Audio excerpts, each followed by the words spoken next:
Lamin Yamaldan shedevr gol. Futbolchi golini Krishtianuga taqlid qilib nishonladimi? Arsenal Manchester Unitedga mag'lub bo'ldi. Xo'p, londonliklarning muammosi nimada? Nega ular ketma-ket g'alaba qozona olmayapti? Barchaga assalomu alaykum. Siz bilan Tezkor xabar kanali. Bugungi dasturimizda APLning markaziy uchrashuvi Arsenal Manchester United o'yinini tahlil qilamiz. Lamin Yamal goliga nazar solamiz va o'yindan keyin bildirilgan eng qiziqarli fikrlar bilan tanishtiramiz. Ushbu video ostiga like tugmasini bosib qo'ying, biz esa uzoq cho'zmay boshladik.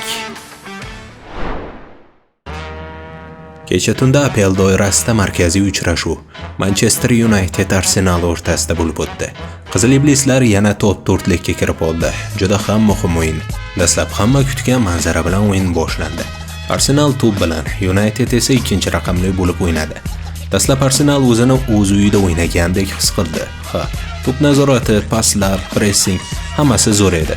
Biroq savol shunday ediki, bu ustunlik qachon golga aylanadi? Manchester United esa shoshilmadi. Ular bu filmni oldin ham ko'rishgan. Bosim bo'ladi, keyin raqib xato qiladi. Va shunday bo'ldi ham. Birinchi bo'lim asablar o'yini bo'ldi. Birinchi bo'limda futbol chiroyli edi, lekin xavfli vaziyatlar kam bo'ldi. Ikkala jamoa ham bilardi, birinchi xato muammo bo'lishi mumkin. Arsenal tezroq gol urishni istagan bo'lsa, United sovuqqonroq o'ynadi. Hisobni Arsenal Lisandro Martinezning avtogolini evaziga ochdi. Oradan 10 daqiqa o'tar-o'tmas MU hisobni tenglashtirdi. Ikkinchi bo'limda esa o'yin yondi. Ikkinchi taym boshlandi va o'yin ochilib ketdi. Arsenal tezlikni oshirdi, stadion jonlandi. Muxlislar ham gol talab qildi. Ammo Arsenal tezlikni oshirgani sari orqalarida bo'sh zonalar paydo bo'la boshladi. Manchester United esa aynan shuni kutgan edi. Har bir qarshi hujum Arsenalni charchatib tashladi. O'zi londonliklarning muammosi ham shu bo'ldi. Arsenal bu o'yinda 100% yutishni xohladi. United esa yutqizib qo'ymaslik uchun o'ynadi. Aynan shu uchun United epizodlarda shoshilmadi. Aksincha, Arsenal ba'zi epizodlarda juda ham shoshilib qoldi va bu ularga qimmatga tushdi. Bu o'yin taktika bilan emas, xarakter bilan hal bo'ldi. Bu o'yinda faqat taktika bilan yutilmadi. Bu o'yin kim sovuqqon, kim oxirigacha chidamli, kim bosimda to'g'ri qarorni qabul qiladi. Shu narsalar bilan hal bo'ldi deyish mumkin. Manchester United aynan shu tomonlama kecha ustun bo'ldi. Xo'sh, Arsenal nimani yo'qotdi? Bu mag'lubiyat Arsenalni chempionlikdan chiqarmaydi. Biroq bitta savol qoldiradi. Katta bosimda ular har doim shunaqa o'ynaydimi? Chempion bo'lish uchun chiroyli futbol yetarli emas, faqat pressing ham yetmaydi. Ba'zan o'yinni yopish ham kerak. Agar bunday o'yin davom etadigan bo'lsa, turnir oxiriga kelib bosim juda kuchayib ketganida bilmadim nima bo'ladi.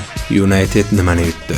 Manchester United bu o'yini bilan shuni ko'rsatdiki, ular hali ham sahnadan ketmagan. Bu g'alaba jadvaldan muhimroq, ochkodan ham qimmatroq edi. Garchi muhim to'rtlikka aynan shu g'alaba orqali kirishgan bo'lsa-da, bu o'yin jamoaga, futbolchilarga ishonch berish nuqtai nazaridan muhimroq edi. Do'stlar, futbolda shunday, ishonch bo'lsa, keyingi o'yinlar osonlashadi. Shunday qilib, Londonning Arsenal klubi o'z uyida 2-3 hisobida Manchester Unitedga yutqazdi. Arsenal kecha statistika bo'yicha MUdan mutlaq ustun edi. Bizga bu shuni ko'rsatdiki, har doim ham futbolda paslar bo'yicha ustun bo'lgan g'olib bo'lmaydi. Sabr qila olgan g'olib bo'ladi. To'g'ri vaqtda to'g'ri qarorni qabul qilish juda ham muhim.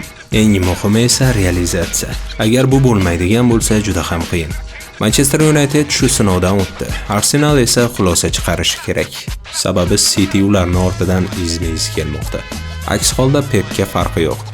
Arteta uning shogirdimi yoki yo'qmi? Ayab o'tirmaydi. Ko'ramiz, hammasi qizyapti.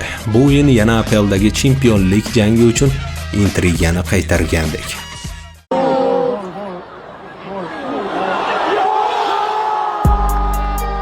Lamin Yamal La Liga uzra o'z asarini yozishda davom etmoqda. Bir qarashda oddiy ko'ringan o'yin. Turnir oxiriga yaqinlashib qolgan Real Oviedoga qarshi bahs. Ammo Yamal uchun oddiy o'yinlar bo'lmasligini ko'rdik. U maydonga chiqdimi, o'yin yonadi. Tezlik, jur'at, erkinlik, go'yo futbol o'ynamayapti, his qilayotgandek. Va o'sha lahza keldi. Havolatib pas berildi. Yamal esa ikkilanmadi. Sakradi va salto urib gol urdi. Bu yosh futbolchining jasorati edi. Golni urib bo'lganidan keyin u Ronaldo, Neymar kabi gollarni nishonladi. Ularni ko'kragiga qovushtirgan holda. Sizningcha u bu nishonlashi bilan Neymarga taqlid qildimi yoki Krogami? Nima bo'lganda menimcha u Ronaldoga taqlid qildi, chunki barmoqlari bilan ko'rsatgan harakatlar, belgilar ham aynan Ronaldoniki edi. Ham golni yomon urdi. Yakunda Barselona 3-0 hisobida g'alaba qozondi va La Liga jadvalida birinchi o'ringa ko'tarildi. Bu oddiy o'yin bo'lmadi.